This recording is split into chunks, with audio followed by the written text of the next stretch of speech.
একলা জীবন অতিষ্ঠ মন বউ পেতে পাগল পারা।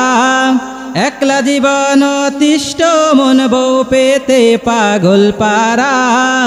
ভাল লাগে না বউ ছাড়া বউ ছাড়া। ভাল লাগে না বউ ছাড়া। রাত্রি আধার গভীর হলে বিষাদ লাগে সব কিছুতেই। রাত্রি আধার গভীর হলে বিষাদ লাগে সব কিছুতেই। সব আছে আজ বউ শুধু নেই মিসকিন আমি সব হারা। ভাল লাগে না বউ ছাড়া বউ ছাড়া।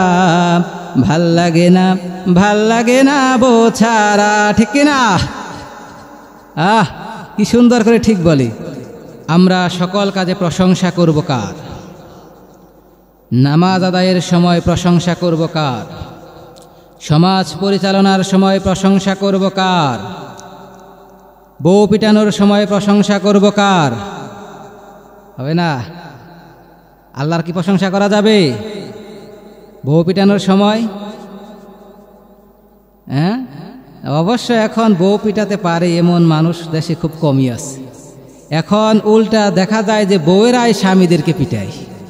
কারণ দুই একজন তো আমাদের কাছে আসে, মহিলারা এসে জিজ্ঞেস করে, হুজুর যদি স্বামী কথা না শুনি স্বামীকে মারা কি জায়েজ কিনা? তা আমি জিজ্ঞেস করলাম যে স্বামীকে মারা জায়েজ কিনা, এইটা উত্তর দেওয়ার আগে বলেন যে মেয়ের কি দু একদিন দেন কিনা।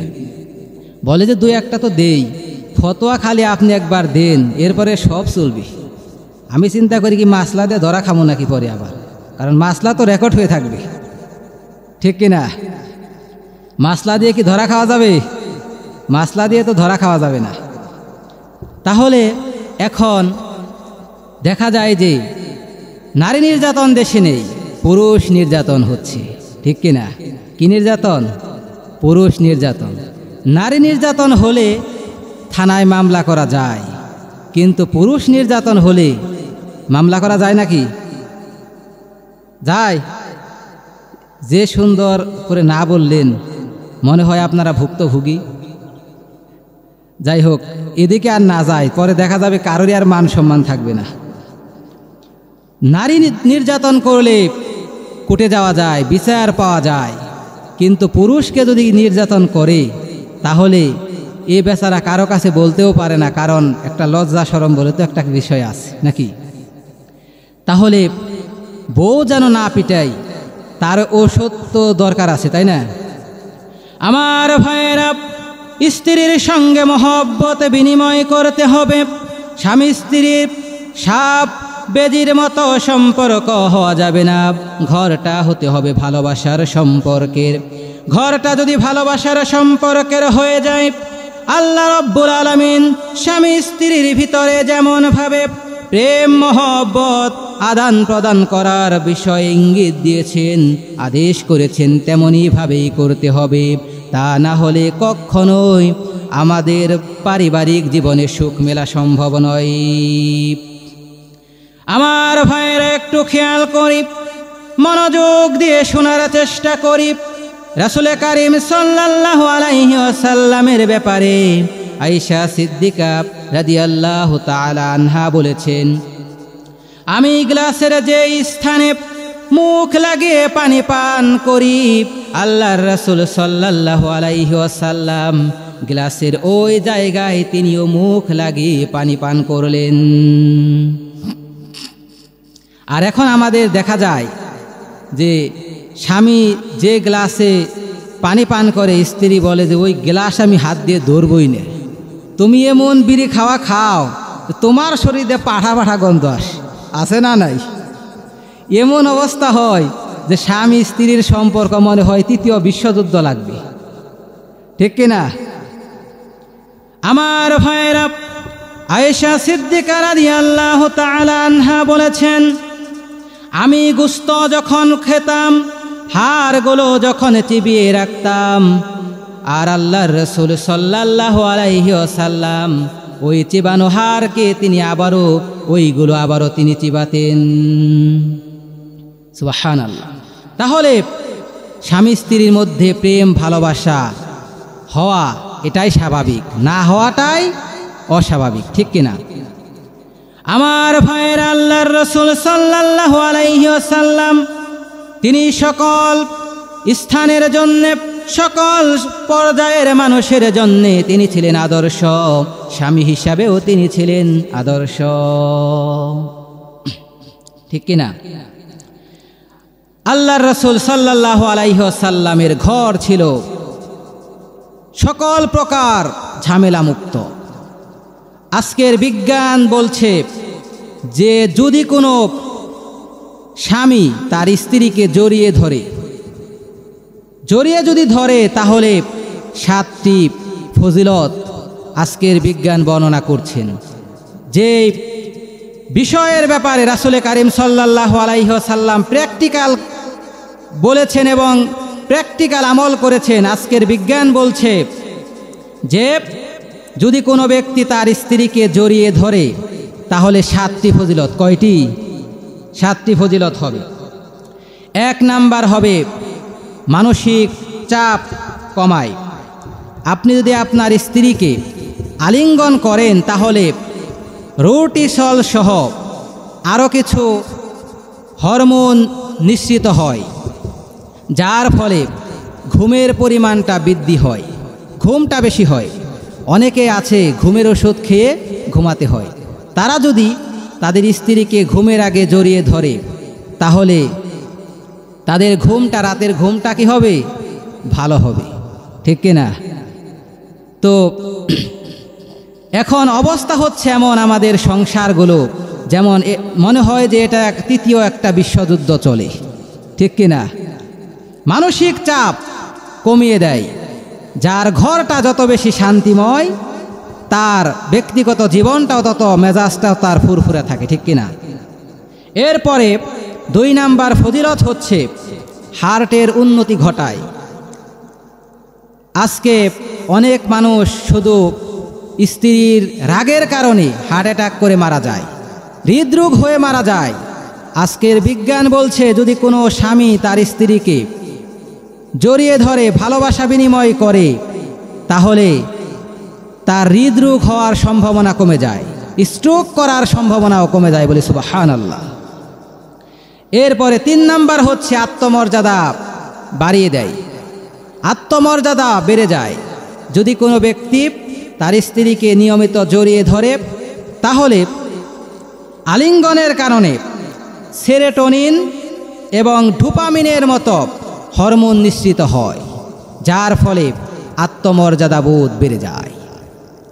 এরপরে 4 নাম্বার হচ্ছে মেজাজ স্বাভাবিক রাখে।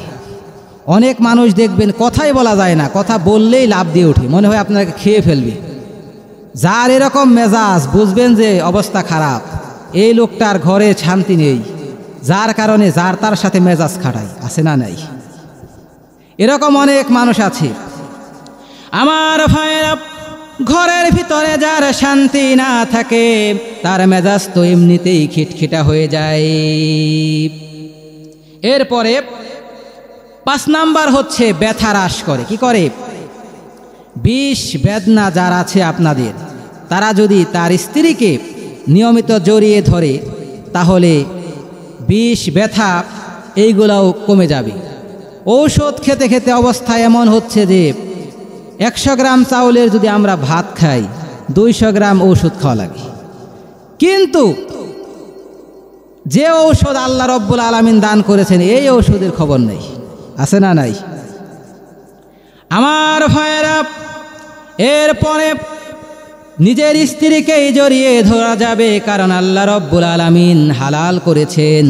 অনেকেই আছে জড়িয়ে ধরে কিন্তু নিজের স্ত্রী নয়, অন্যের বউকে জড়িয়ে ধরে, পরকিয়া। আবার অনেকেই প্রেম ভালোবাসায় ব্যস্ত থাকে, গার্লফ্রেন্ড বয়ফ্রেন্ডের ট্র্যাডিশন। অনেকেই হালাল কোনো সম্পর্ক নেই। দেখা যায় যে আপনি জিজ্ঞেস করবেন যে একটা ছেলে একটা মেয়ে পার্কে ঘোরাঘুরি করে, যে তোমাদের পরিচয় কি? মেয়েকে জিজ্ঞেস করবেন, সে বলবে যে হি ইজ মাই বয়ফ্রেন্ড, আছে না নাই? আর মেয়েকে জিজ্ঞেস করবেন, ছেলেকে জিজ্ঞেস করবেন, সে বলবে she is my girlfriend, girlfriend বয়ফ্রেন্ডের ট্র্যাডিশন শুরু হচ্ছে। স্বামী স্ত্রীর প্রেম ভালোবাসা আজকাল দুনিয়া থেকে হারিয়ে যাচ্ছে। এরপরে 6 নাম্বার হলো ইমিউন সিস্টেমকে শক্তিশালী করবে। যদি কারো স্ত্রীর সঙ্গে দাম্পত্য জীবনটা ভালো থাকে তাহলে তার রোগ প্রতিরোধ ক্ষমতা আল্লাহ রব্বুল আলামিন বাড়িয়ে দেয়। দেখা যায় অনেক ঔষধ খাওয়ার আপনার দরকারই পড়বে না, রোগ প্রতিরোধ ক্ষমতা বেড়ে যাবে শুধু আপনার স্ত্রীকে যদি আপনি জড়িয়ে ধরেন। এরপরে সঠিক 7 নাম্বার হচ্ছে সঠিক শারীরিক বিকাশ ঘটায়। আলিঙ্গনের কারণে গ্রোথ হরমোন নিঃসৃত করে, যার ফলে সঠিকভাবে গ্রোথ হরমোনগুলো যখন বিকাশ করে তখন ওই ব্যক্তি অন্য স্বাভাবিক মানুষের চাইতে সুস্থ থাকে। বলি সুবহানাল্লাহ। আমার ভাইয়েরা একটু খেয়াল করি, মনোযোগ দিয়ে শোনার চেষ্টা করে। এই কারণে দাম্পত্য জীবনে আমাদের পরিবারগুলো হতে হবে এমন আদর্শ পরিবার হতে হবে যেন আমাদের পরিবারগুলো এক একটা হয়। এখন দেখা যায় আমরা আমাদের পরিবারগুলোতে এমন অবস্থা হয় যে স্বামী সে সারা দুনিয়ার মানুষের কাছে ভালো, কিন্তু বউ তাকে মানুষ মনেই করে না, ঠিক কিনা? বউয়ের কাছে হুজুর হওয়া কিন্তু অত সহজ না আমার ভাইয়েরা। এই কারণে স্বামী স্ত্রীর সম্পর্ক ভালোবাসা এবং মধুর হতে হবে। কিন্তু যুবক ভাইয়েরা, যাদের বউ নাই তারা কি করবে? যাদের বউ নাই তারা তো এই যে আমি কথাটা বললাম, এখন তো ওয়াজ করাও বিপজ্জনক। কারণ বিয়ে করার ফজিলত বলি, এই কথা শুনে যুবকেরা যে বিয়ে করলে যেহেতু সওয়াব হবে, তারপরে প্রেম করে পালিয়ে যে বিয়ে করে, বলে যে বিয়ে করার সওয়াব, আর এই যে পালিয়ে গেলাম গুনে কাটাকাটি সংসারটা হয়ে যাবে জান্নাতি। এই যে চিন্তা চেতনা আমার ভাইয়েরা, এই কারণেই সংসার হতে হবে আমাদের আল্লাহ রব্বুল আলামিন যেমন বিধান দিয়েছেন ওই রকম। অনেকেই এই যে যুবক ভাইরা, তাহলে তাদের হালাল সম্পর্ক যতদিন না হয় ততদিন পর্যন্ত অপেক্ষা করতে হবে। তাদের মনের অবস্থা হচ্ছে এই, একলা জীবন অতিষ্ঠ মন বউ পেতে পাগল পারা, একলা জীবন অতিষ্ঠ মন বউ পেতে পাগল পারা, ভাল লাগে না ভাল লাগে না বউ ছাড়া বউ ছাড়া, ভাল লাগে না ভাল লাগে না বউ ছাড়া। রাত্রি আধার গভীর হলে বিষাদ লাগে সব কিছুতেই, রাত্রি আধার গভীর হলে বিষাদ লাগে সব কিছুতেই। সব আছে আজ বউ শুধু নেই মিসকিন আমি সব হারা, ভাল লাগে না ভাল লাগে না বউ ছাড়া বউ ছাড়া, ভাল লাগে না ভাল লাগে না বউ ছাড়া, ঠিক কিনা? কি সুন্দর করে ঠিক বলি। যাই হোক, আমরা বলতেছিলাম যে পরিবারগুলো কিভাবে সুখের পরিবার হতে পারে, সুখী পরিবার কি করে হতে পারে, আমরা এই বিষয়ে আলোচনা করছিলাম। আমাদের পরিবারগুলো যদি আমরা সুখী পরিবার হিসাবে গঠন করতে চাই, তাহলে আমাদের কুরআনুল কারীম অনুযায়ী জীবন যাপন করতে হবে। এরপরে আমরা আজকে আলোচনার বিষয় নির্ধারণ করেছি যে আমরা আজকে আলোচনার করব মুনাফিকের আলামত নিয়ে। আমরা আজকে আলোচনা করার চেষ্টা করব। মুনাফিকের আলামত প্রায় 15 দিন গবেষণা করে আমি 71টি আলামত, মুনাফিকের বৈশিষ্ট্য, মুনাফিকের চরিত্র, 71টি চরিত্র আমি পেয়েছি। এর মধ্যে হচ্ছে 67টি বর্ণনা পেয়েছি কুরআনুল কারীম থেকে, আর বাদবাকি 4টি থাকে, এই 4টি পেয়েছি হাদিস থেকে। আমরা একটা একটা করে বর্ণনা করব। প্রথমে হাদিস থেকে যেই মুনাফিকের আলামত রাসূল কারীম সাল্লাল্লাহু আলাইহি ওয়াসাল্লাম বলেছেন, এই কথা বলার আগে আমরা আরও একটি কথা বলতে চাই। কোরআনুল কারীম, এই কোরআন যখন আল্লাহর রাসূল সাল্লাল্লাহু আলাইহি ওয়াসাল্লাম আবু বকর রাদিয়াল্লাহু তাআলা আনহুর কাছে বর্ণনা করলেন, তার ঈমান বেড়ে গেল। কি বেড়ে গেল? ঈমান বেড়ে গেল। আর যখন আবু জেহেলের সামনে কোরআন বর্ণনা করলেন, তখন তার শয়তানি বেড়ে গেল। কি বেড়ে গেল? শয়তানি বেড়ে গেল। তাহলে বোঝা যায় যে কোরআনুল কারীম যদি মুমিনের সামনে, ঈমানদার ব্যক্তির সামনে কোরআন পাঠ করা হয়, তার কি বেড়ে যায়? ঈমান বেড়ে যায়। আর শয়তান মার্কা মানুষ যারা, তাদের সামনে যখন কোরআন বর্ণনা করা হয়, তখন তাদের শয়তানি বেড়ে যায়। কি বেড়ে যায়? এখন আপনারা দেখবেন তাফসীর মাহফিল থেকে যারা ওঠে, তারা কোন মার্কার পড়বে? তাহলে শয়তান মার্কা পড়বে নাকি? আবু জেহেলের কিন্তু তারা উত্তরসূরি হয়ে যেতে পারে, কারণ তাফসীর মাহফিল থেকে ওঠা তো ভালো লক্ষণ না। দেখেন খালি কে উঠে, যে উঠবে সে কার উত্তরসূরি? এই তো বুঝতে হবে যে আবু বকরের সামনে যখন তেলাওয়াত করা হলো, তার ঈমান বেড়ে গেল। আর যখন আবু জেহেলের সামনে বর্ণনা করা হলো, তখন তার শয়তানি বেড়ে গেল। আমার ভাইয়েরা, এই কোরআন যদি আপনার সামনে পাঠ করা হয়, আর যদি আপনার ভালো না লাগে, বুঝতে হবে আপনার ভিতরেও সমস্যা আছে। কোরআন বর্ণনা করলে যদি আপনি আবু বকর রাদিয়াল্লাহু তাআলা আনহুর মতো ওই মার্কার লোক হন, তাহলে তো আপনার ঈমানটা বাড়ার কথা, ঠিক কিনা? আর আবু জেহেলের মতো মানুষের সামনে, আবু জেহেলের নাতিপুতির সামনে যখন কোরআনের কথা বলা হবে, তখন তারা উঠে উঠে চলে যাবে, আর তাদের শয়তানি পরিমাণ বেড়ে যাবে, ঠিক কিনা? তাহলে তাফসীর মাহফিল থেকে যারা উঠে যায়, তারা কোন মার্কার লোক? কোন মার্কার? আবু জেহেল মার্কা লোক। উঠা যাবে? মুনাফিকের আলামত আমরা আলোচনা করেছিলাম। হাদিসের মতে, আমি হাদিস থেকে গবেষণা করে 4টি আলামত পেয়েছি। 1 নাম্বার হলো ইদা হাদ্দাসা কাযাবা, যখন সে কথা বলবে, মুনাফিক যখন কথা বলবে, তখন সে মিথ্যা কথা বলবে। কি বলবে? মিথ্যা কথা বলবে। ফোন যখন কেউ করে, মোবাইলে কেউ কল দিলে বলে যে আমি তো এখন জাহান্নামের চৌরাস্তায় আছি। কোথায় আছো? জাহান্নামের চৌরাস্তায় আছি।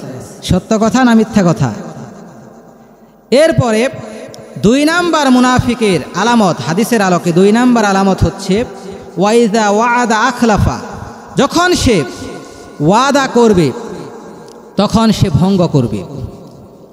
ওয়াদা করে, অনেকেই ওয়াদা করে যে যদি আমাকে শুধু একটা বার বিজয়ী করা হয়, আমি এই এলাকা পরিবর্তন করে ফেলব।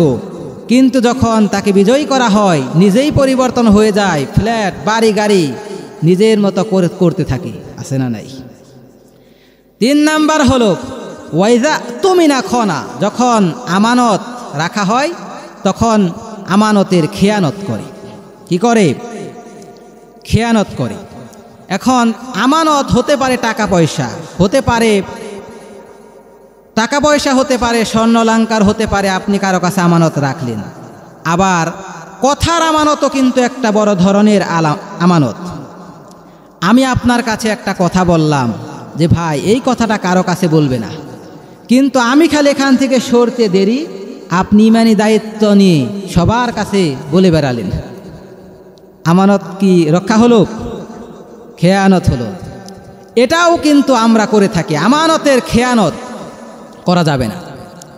এরপরে 4 নাম্বার হচ্ছে ওয়াইজা খসমা ফাজার, মুনাফিক যেই ব্যক্তি হবে, ঝগড়া ফাসাদ যখন করবে, তখন অশ্লীল গালিগালাজ করবে। এই সমস্যা আমাদের সমাজে আছে না নাই? ঝগড়া লাগলে অশ্লীল কথাবার্তা মুনাফিক বলে ফেলবে। শুধু তাই নয়, আমার সমাজে দেখা যায় পরস্পরের সঙ্গে যখন সাক্ষাৎ হয়ে যায়, দেখা যখন হয়ে যায়, তখন সালাম বিনিময় না করে বলে যে ওই অমুকের বাচ্চা কেমন আছিস? আছে না নাই? বিভিন্ন গালিগালাজ দিয়ে কথা শুরু করে, যেখানে সালাম দিয়ে কথা শুরু করার কথা ছিল সেখানে কথা শুরু করে বিভিন্ন বাচ্চা বলে বলে গালিগালাজ করে, এরপরে কথাবার্তা শুরু করে। ঠিক কিনা? এটা হচ্ছে মুনাফিকের আলামত। মুনাফিকের আলামত যদি কারো মধ্যে থাকে পরিবর্তন করতে হবে। আমি যে বিষয়টা নিয়ে কথা বলছি মুনাফিকের আলামত, এটা নিয়ে কথা বললে অনেকের জীবনের সাথে মিলে যেতে পারে। তাই বলে এটা মনে করার কিছু নাই যে আমি টার্গেট করে কথা বলছি, কারণ কেউ আমার পাকা ধানে মই দেয় নাই। কোরআন হাদিসে যা আছে আমরা তাই বলার চেষ্টা করব ইনশাআল্লাহ। এরপরে হাদিসের আলোকে যে 4টি বললাম, এখন কুরআনুল কারিমের আলোকে যে 67টি রয়েছে এগুলো আমরা একটা একটা করে বর্ণনা করব ইনশাআল্লাহ। কুরআনুল কারিমের দৃষ্টিতে যেই আলামতগুলো আমি পেয়েছি, 1 নাম্বার হলো মুনাফিক হয় সুবিধাবাদী। কিবাদী? সুবিধাবাদ জিন্দাবাদ। মুনাফিকের স্লোগান হচ্ছে সুবিধাবাদ জিন্দাবাদ। Hypocrites stand for those who have পাওয়ার।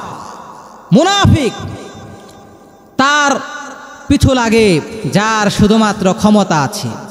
যার ক্ষমতা আছে মুনাফিক তার পিছনে দৌড়ায়।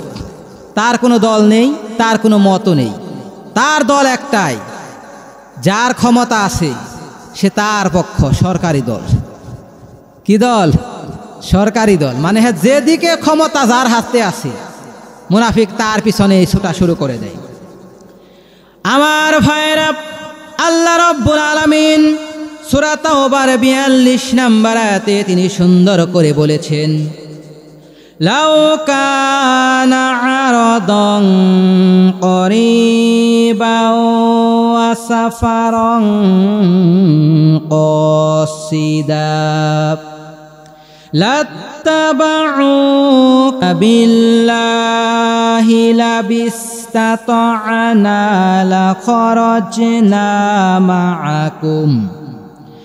যদি সামান্য লাভের সম্ভাবনা থাকত, কিংবা যদি জিহাদে যাওয়ার রাস্তাটাও তাদের কাছে সংক্ষিপ্ত মনে হতো যে আমি যে জিহাদে যাব এই রাস্তাটা সংক্ষিপ্ত, অথবা তাদের জিহাদে গেলে পরেই বিজয় অর্জন হয়ে যাব, নিশ্চয়তা আছে অনেক টাকা পাওয়া যাবে, লাভের সম্ভাবনা যদি দেখত তাহলে মুনাফিক জিহাদের ময়দানে ঝাঁপিয়ে পড়ত।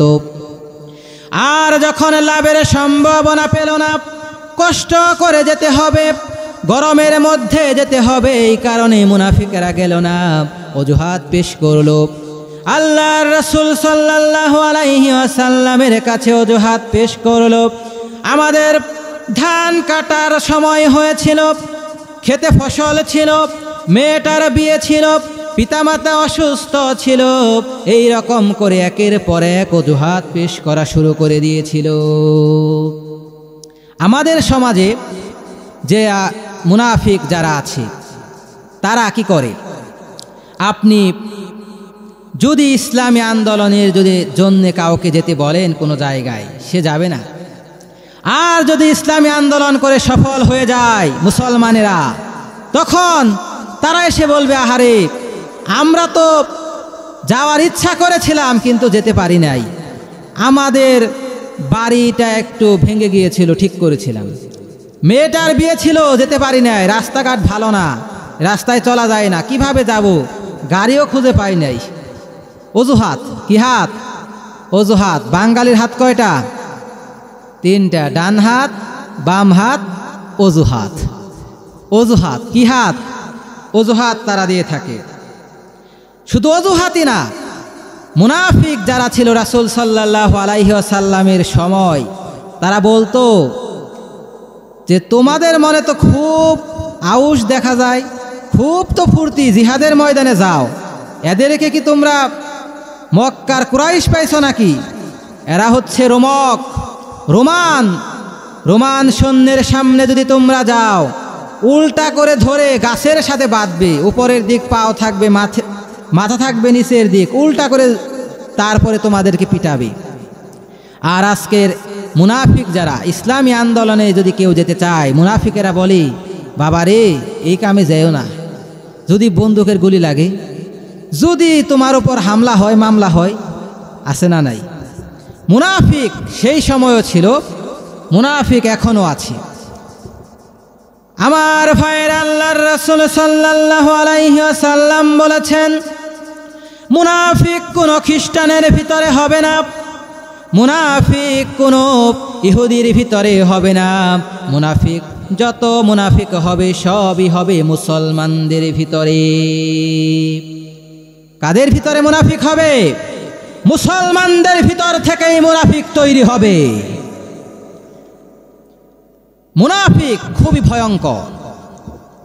Hypocrites worse than an infidel। একজন মুনাফিক কাফেরের চাইতেও ভয়ঙ্কর। কাফেরে যদি কোনো মানুষের উপর, মুসলমানদের উপর কাফেরেরা আক্রমণ করে, মুসলমানেরা বুঝতে পারে এই ব্যক্তি তো কাফের, আমাদের উপরে এই সম্প্রদায় হামলা করতে পারে, সতর্ক হওয়া যায়। কিন্তু মুনাফিক মুসলমানের ভিতরেই থাকে, মুসলমানদের সঙ্গেই নামাজ আদায় করে, মসজিদে যায়, সকল জায়গায় যায়, বাজার ঘাট করে, আবার এই মুসলমানদের বিরুদ্ধে এই মুনাফিকগুলো আবার ষড়যন্ত্রও করে। তাহলে মুনাফিক ভয়ঙ্কর না কাফের ভয়ঙ্কর? মুনাফিক বেশিরভাগ ভয়ঙ্কর, কাফেরের চাইতেও মুনাফিক আরো বেশি ভয়ানক। 2 নাম্বার হচ্ছে তারা যে কথা বলে এর সাথে তাদের কাজের কোনো মিল নেই। কথার সাথে কাজের কোনো মিল নেই। মুখে একটা বলবে, করবে আরেকটা। যা কথা বলে মুনাফিক, কথা অনুযায়ী কাজ করে না। মুনাফিক মার্কা যদি কোনো নেতা হয়, সে বলে নির্বাচনের আগে যে 10 টাকা কেজি চাউল দেওয়া হবে, আমার খালি একবার পাশ করিয়ে দেখেন কি করি উন্নতি। 10 টাকা কেজি চাউল হবে, ঘরে ঘরে চাকরি হবে, এরপরে এলাকার রাস্তা একটাও থাকবে না, সব পাকা হয়ে যাবে, আপনাদের বাড়িতে হেলিকপ্টারে উঠে উঠে যাবেন। ওয়াদা করতে করতে এমন অবস্থা হয়, কি থুয়ে কি বলে তাও খেয়াল থাকে না। আছে না নাই? নির্বাচন শেষ, পাশ করা শেষ, হুশ, কি হয়ে যায়? সব শেষ। আমার ভাইরা, এরপরে আরো বলে মাদক দ্রব্য বন্ধ করে দেয়া হবে, মাদক আইন করে মাদকটা নিষিদ্ধ করে দেয়া হবে। আর মুনাফিক যদি নির্বাচনে জিতে যেতে পারে, তাহলে নির্বাচনে বিজয় অর্জন করার পর নিজেই মাদকের ব্যবসা বাণিজ্য শুরু করে দেয়। ঠিক কিনা? মুনাফিক সে বলবে যে আমাকে শুধু একটা বার সমর্থন দিয়েই দেখেন, কি যে করে ফেলবো বুঝতেও পারবেন না, এমন মধুর কথা বলবে, কিন্তু কাজের সাথে কথার কোনো মিল মুনাফিকের থাকবে না। আল্লাহ রাব্বুল আলামিন বলেন, ইয়াকুলুনা বিআলসিনাতিহিম মা লাইসা ফি কুলুবিহিম। সূরা ফাত এর 11 নম্বর আয়াতে আল্লাহ রাব্বুল আলামিন বলেন, তারা মুখে এমন কথা বলে যা তাদের অন্তরে নাই। মুখে এমন কথা বলে যা অন্তরে নাই। মুখের কথার সাথে অন্তরের কোনো মিল নাই। মুখের কথার সাথে মুনাফিকের অন্তরের কথার মিল থাকবে না। মুনাফিক বলবে একরকম, করবে আরেক রকম। এরপরে 3 নাম্বার হচ্ছে ক্যারেক্টারলেস আর হিজ ফ্রেন্ডস।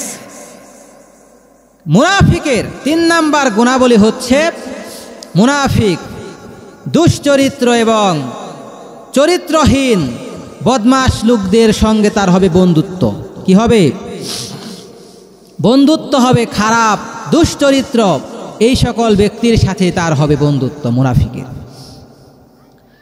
মুনাফিক কখনো ভালো মানুষের সঙ্গে চলতে পারবে না, ভালো মানুষের সঙ্গে ওঠা বসা করবে না, সমাজের সমস্ত খারাপ এবং কুরুচি সম্পন্ন মানুষের সঙ্গেই মুনাফিকের চাল চলন হয়ে যাবে। মুনাফিকের চাল চলন হবে দুনিয়ার সমস্ত খারাপ মানুষদের সঙ্গে মুনাফিক ওঠা বসা করবে। আল্লাহ রাব্বুল আলামিন বলেন, فأنجيناه وأهله إلا امرأته كانت من الغابرين।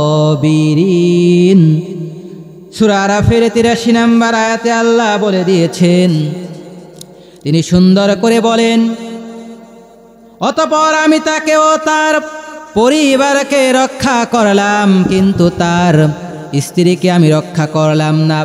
লূত আলাইহিস সালামের ব্যাপারে বলা হয়েছে, লূত আলাইহিস সালামকে আল্লাহ রাব্বুল আলামিন রক্ষা করেছেন, কিন্তু তার স্ত্রীকে আল্লাহ রাব্বুল আলামিন তিনি রক্ষা করেন নাই। কেন রক্ষা করলেন না? এ ব্যাপারে তাফসিরে আইসারুত তাফাসির ফি জিলানিল কোরআন, তাফসিরে জালালাইন, তাফসিরে তাবারি, তাফসিরে কুরতুবি, তাফসিরে মাযহারি, প্রায় 22টি তাফসির আমি গবেষণা করে দেখেছি। সকল মুফাসসির এই আয়াতের ব্যাপারে বলেছেন। তাফসিরে মাযহারিতে বিশেষ করে বলা হয়েছে যে হযরত লূত আলাইহিস সালামের স্ত্রী সে মনে মনে কুফরি চিন্তা লালন করত। যারা কুফরি কাজ করত, খারাপ কাজ করত, পুরুষে পুরুষে যারা সমকামিতা করত, লূত আলাইহিস সালামের স্ত্রী তাদের সাথে এই ধরনের সমকামিতায় অংশগ্রহণ করে নাই, শুধুমাত্র সমর্থন করেছিল। বলেছিল যে তোমরা যা করো আমি তোমাদের সাথে, তোমাদেরকে সাপোর্ট করলাম, সমর্থন করলাম। শুধুমাত্র সমর্থন করার কারণে আল্লাহ রাব্বুল আলামিন পাথরের বৃষ্টি যখন দিলেন, ওই কাফের সম্প্রদায়ের সঙ্গে লূত আলাইহিস সালামের স্ত্রীকেও আল্লাহ রাব্বুল আলামিন ধ্বংস করে দিলেন। কারণ কি? সমর্থন। অংশগ্রহণ কিন্তু করে নাই। কি করেছে? সমর্থন করার কারণে অন্যায় কাজের, শুধু কাফেরদের এবং পাপাচারীদের সাথে সমর্থন করার কারণে যদি আল্লাহর নবীর স্ত্রী হওয়ার পরেও যদি আল্লাহ রাব্বুল আলামিন পাথরের বৃষ্টি দিয়ে ধ্বংস করে দিতে পারেন, আমি আপনি কি এর চেয়েও বড় কিছু হয়ে গেলাম? হয়ে গেছি মনে হয়। আমরা খারাপ মানুষের কাজের সমর্থন আমরা করি আর মনে করি যে আমাকে আর আল্লাহ ধরবে কেন, আমি এই সকাল বিকাল একটু জিকির করে দেব, সমস্যা কি?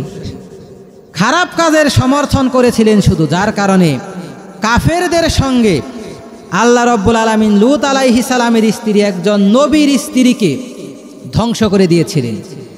আর আমরা সমর্থন করি, ভোট দেই বা সমর্থন করি, ভোটের মাধ্যমে হোক, মিছিলের মাধ্যমে হোক, যে কোনো কাজের মাধ্যমে আমরা সমর্থন করে থাকি। ইসলাম বিদ্বেষী ব্যক্তিদের আমরা সমর্থন করে থাকি।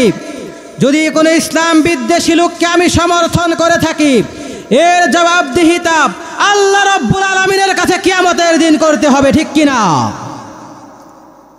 আল্লাহর রাসূল, আল্লাহর একজন নবীর স্ত্রীকে যদি আল্লাহ ছাড় না দেন, আমরা ছাড় পেয়ে যাব?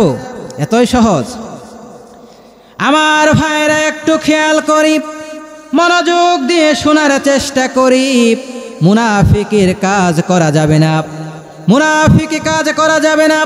নেফাক থেকে আমাদেরকে দূরে থাকতে হবে। 4 নম্বর গুণাবলী হলো মুনাফিকেরা মৃত্যুর ভয় মুনাফিকদের অন্তরে অনেক বেশি।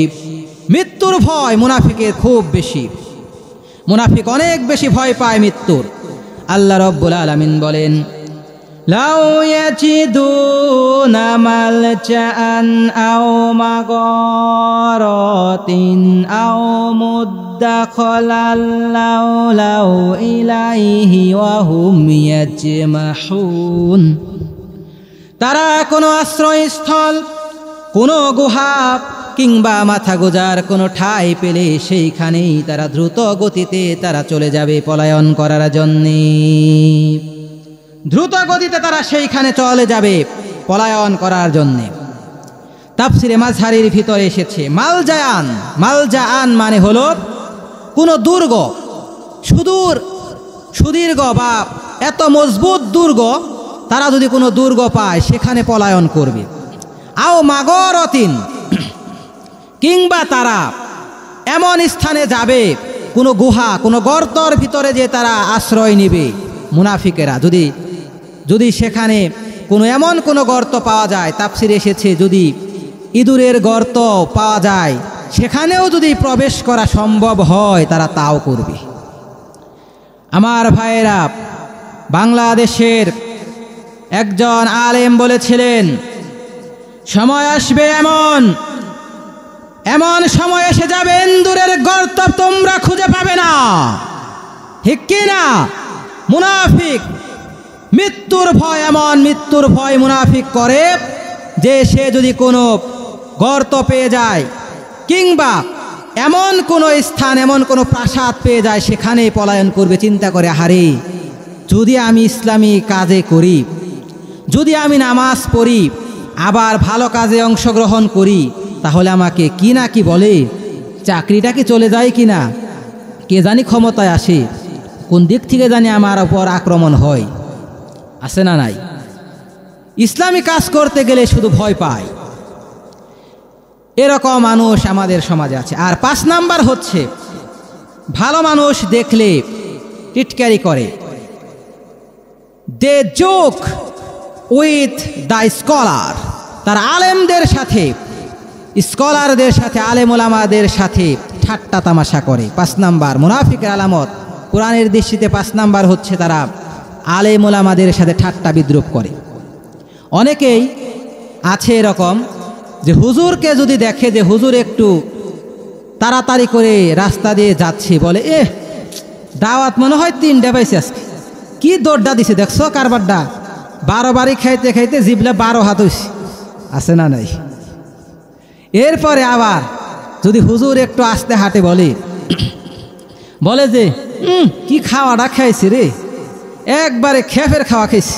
তো মুরব্বী বলছে নড়াই হারে না, একবারে খেফের খাওয়া খাইছি। মানে যদি তাড়াতাড়ি হাঁটে তাও দোষ, আবার আস্তে হাঁটলেও দোষের সীমা নাই। আলেম ওলামা দেখলেই চুলকানি শুরু হয়ে যায়, বলে তেঁতুল হুজুর। কি হুজুর? তেঁতুল হুজুর। তেঁতুল কোন দিন আবার হুজুর হতে পারে নাকি? মানে আলেম ওলামাদেরকে দেখলেই অপমান করতে মনে চায়, চুলকানি শুরু হয়ে যায়, গা চুলকানো শুরু হয়। কিভাবে আলেম ওলামাদেরকে অপমান করা যায়? আলেম ওলামাদেরকে কতভাবে অপমান করা যায়, মুনাফিক শুধু সেই টেন্ডেন্সিতে থাকে। এরপরে দাড়িওয়ালা দেখলে বলে জঙ্গি। আছে না নাই? দাড়িওয়ালা দেখলে বলে জঙ্গি, মৌলবাদী। তারপরে আবার বলে রাজাকার। মনে হয় টুপি মাথায় দিলেই রাজাকার। বয়স হয় যদি হুজুরের 30 বছর, আর যুদ্ধের বয়সও যদি হয় 54 বছর, বলে তাতে কি হয়েছে, চেতনায় রাজাকার। আছে না? মানে দাড়িওয়ালা দেখলেই মাথাটা গরম হয়ে যায়। কিভাবে আলেম ওলামাদের অপমান করা যায়, কিভাবে টিটকারি করা যায়, এটা হচ্ছে মুনাফিকের খুব প্রিয় বিষয়। মুনাফিক শুধুমাত্র হুজুরদেরকে না, ভালো মানুষকে দেখলেও টিটকারি করে। নামাজ কালাম যারা পড়ে তাদেরকে বলে, সারা জীবন না নামাজ পড়লা, কি পাইলে? তোমার জীবনে তো গরিবী হালত আর গেল না, তুমি তো আর একটা ভালো লুঙ্গিও পরতে পারলা না, একটা ভালো টুপিও মাথায় দিতে পারলা না, আর আমি দেখো সুদ খাই, কি ভালো চলি। তুমি নামাজ পড়ো আর আল্লাহ তোমারে দেখ পারে না। আছে না নাই? মুনাফিকের কথা। কার কথা? মুনাফিক মুমিন বান্দাদেরকে উপহাস করে, টিটকারি করে। কি করে? উপহাস করে। এরপরে 6 নাম্বার হচ্ছে সে সমাজে অন্যায় কাজের প্রচলন ঘটাতে চায়, সমাজে অন্যায় কাজ প্রতিষ্ঠিত হোক এটা চায়। দে ওয়ান্ট টু স্প্রেড অবসেনিটি, তারা চায় যে সমাজে অশ্লীলতার প্রচার প্রসার ঘটুক, অন্যায় অশ্লীল কাজের প্রচার হোক। লক্ষ লক্ষ টাকা খরচ করে সিনেমা তৈরি করে, নাটক তৈরি করে, অন্যায় অশ্লীলতার সমাজে প্রতিষ্ঠিত হোক মুনাফিক চায়। কে চায়? মুনাফিক চায়। দেখবেন অনেক মানুষ আছে মুনাফিক, মাহফিল করার জন্য 10টা টাকা চাবেন, বের করবে না, বলবে বাবা রে সংসারই আমার চলে না, তুমি কি বলো, মাহফিল করার জন্য টাকা দেই কেমনি, আমার মনে হয় ফেতরাই খাওয়া লাগে নাকি, জাকাতি খাওয়া লাগে নাকি। আর যদি যাত্রার অনুষ্ঠান করে, দেখা যায় যে অনুষ্ঠানটা হয় না, 15,000 টাকার শর্ট পড়ছে, বলে যে কি হয়েছে, সমস্যা কি তোমাদের, যে চাচা 15,000 টাকা লাগে। আরে বাবা রে, তোমরা একটা বাঙালিয়ানা কালচারের কাজ করবা, এইগুলার জন্য বলা লাগে আমি 20,000 টাকা দিব। মুনাফিক অশ্লীল কাজ করতে সহায়তা করে। কি করে? অশ্লীল কাজ করতে মুনাফিক সহায়তা করে। এরপরে দেখা যায় যাত্রার যে কথা বললাম, আমাদের দেশে এমন অবস্থা হচ্ছে, যাত্রা করে, যাত্রার নাম দেয় হচ্ছে ইমান যাত্রা। 5 মিনিট যে যাত্রার নাম দেয় ইমান যাত্রা। যাত্রা দেখলে কি ইমান বাড়ে না কমে? কমে। তো যাত্রার নাম দেয়া হয় ইমান যাত্রা, যে যাত্রা করা হবে। এখন যাত্রার মধ্যে সে টাকা দান করে, কিন্তু মাহফিলের জন্য তার কাছ থেকে 2টা টাকাও 5টা টাকাও বের হয় না। আমার ভাইরা 6 নাম্বার হলো আল্লাহ রাব্বুল আলামিন 6 নম্বরে যেই গুনাহগুলির কথা বলেছেন, সমাজে অশ্লীলতা বাড়ানোর চেষ্টা করে, আল্লাহ রাব্বুল আলামিন এই ব্যাপারে বলেন, ইন্নাল্লাযীনা ইউহিব্বুনা আন তাশিআল ফাহিশা ফিল্লাযীনা আমানু লাহুম আযাবুন আলীম ফিদ দুনিয়া ওয়াল আখিরাতি ওয়াল্লাহু ইয়ালামু ওয়া আনতুম লা তা'লামুন। যারা পছন্দ করে যে ঈমানদার বান্দাদের মধ্যে ব্যভিচারের প্রসার লাভ করুক, আল্লাহ রাব্বুল আলামিনের মুমিন বান্দা যারা তাদের মধ্যে ব্যভিচার এবং অশ্লীলতার প্রসার লাভ করুক, তাদেরকে আল্লাহ রাব্বুল আলামিন দুনিয়াতেও শাস্তি দেবেন, আখিরাতেও তাদেরকে শাস্তি দেবেন। আল্লাহ রাব্বুল আলামিন বলেছেন, আল্লাহ ভালো করেই জানেন তোমরা তা জানো না। আল্লাহ ভালো করেই জানেন তোমরা তা জানো না। এই কারণে আমাদেরকে আল্লাহ রাব্বুল আলামিনের বিধান অনুযায়ী চলতে হবে। রাসূল কারীম সাল্লাল্লাহু আলাইহি ওয়াসাল্লাম যেই বিষয়গুলো বলেছেন, এই ব্যাপারে সতর্ক থাকতে হবে। আল্লাহ রাসূল সাল্লাল্লাহু আলাইহি ওয়াসাল্লাম সারা জীবন আমাদের জন্য, উম্মতদের জন্য কষ্ট করেছেন। তিনি সারা জীবনে বহু নির্যাতন সহ্য করেছেন, কিন্তু উম্মতের জন্য তিনি একটা গালি দেন নাই, উম্মতকে তিনি বরদোয়াও করেন নাই। ও গো কামলিওয়ালা তুমি মদিনাওয়ালা, ও গো কামলিওয়ালা তুমি মদিনাওয়ালা, ও গো কামলিওয়ালা তুমি মদিনাওয়ালা। তোমারি জন্য হৃদয় উজালা, কামলিওয়ালা তুমি মদিনাওয়ালা, ও গো কামলিওয়ালা তুমি মদিনাওয়ালা। তুমি প্রাণের নবী, তুমি ধ্যানের ছবি, তুমি প্রাণের নবী, তুমি ধ্যানের ছবি, তুমি যে নূরে মুজাসসাম সাল্লিওয়ালা, কামলিওয়ালা ও তুমি মদিনাওয়ালা, ও গো কামলিওয়ালা তুমি মদিনাওয়ালা। তাহলে আল্লাহ রাসূল সাল্লাল্লাহু আলাইহি ওয়াসাল্লামের বিধান অনুযায়ী জীবন আমাদেরকে গঠন করতে হবে। সর্বশেষ একটা কথা বলেই শেষ করে দিব। এই যে আপনারা তাফসীর মাহফিলে এসেছেন, যে আলোচনা করা হলো, যদি নিজের জীবনে থেকে থাকে পরিবর্তন করতে হবে, ঠিক কিনা? আমি প্রায় অনেক জায়গায় কথাটা বলি, এক দাদা আর নাতি গেছে মাহফিলে। এই কথাটা বলেই শেষ করে দেব। দাদা আর নাতি মাহফিলে গিয়েছে নদীর ওই পার। কোন পার? নদীটা পার হয়ে মাহফিলে যেতে হয়। তো নাতিকে নিয়ে যখন নদী পার হয়েছে, দাদা তখন কাঁসা দিয়ে একদম লুঙ্গিটা কাঁসা দিয়ে ওই পার যেয়ে তারপরে আবার লুঙ্গির কাঁসা ছেড়ে মাহফিলে গেল। মাহফিল শেষে হুজুর বলছে, মাহফিলের মধ্যে হুজুর বলছে যে পুরুষ মানুষের জন্য নাভির থেকে হাঁটু পর্যন্ত ঢেকে রাখা হচ্ছে ফরজ, এর উপরে কাপড় তোলা যাবে না। কে কে আজকে থেকে আর কাপড় তুলবেন না? হাত তুলেন। দাদা সবার আগে এরকম করে হাত তুলছে। পরে যখন মাহফিল শেষ, তবারক টবারক খেয়ে মাহফিল থেকে যখন ফিরে আসতেছে, নদীর পাড়ে আসছে, দাদা তো আবার কাঁসা দিছে। কি দিছে? কাঁসা দিছে। নাতি বলে যে দাদা কামটা করলা কি? তুমি তো হুজুরের কাছে মাহফিলে শুনে আসলা যে কাঁসা তো দেওয়া যাবে না, ছতর ভঙ্গ করা যাবে না, তো তুমি তো কাঁসা দিলে। কয় এই কারণেই তো তোর মাহফিলে আমি নিয়ে যাই না। আরে নদীর ওই পারের কথা এই পার কি আনা যাবে নাকি রে? ওই পারের কথা তো ওই পারই শেষ। এখন আপনারা যা শুনলেন তাফসির মাহফিলে, যদি আপনারা আমল না করেন তাহলে নদীর ওই পারই কিন্তু থেকে যাবে। তো ওই পার রাখা যাবে না, এই পার আনতে হবে। তাফসির মাহফিল থেকে আপনারা যা শুনেন এগুলো আমাদের আমলে পরিণত করতে হবে। এই বলে আমি আমার সংক্ষিপ্ত বক্তব্য শেষ করছি। আসসালামু আলাইকুম ওয়া রাহমাতুল্লাহি ওয়া বারাকাতুহু।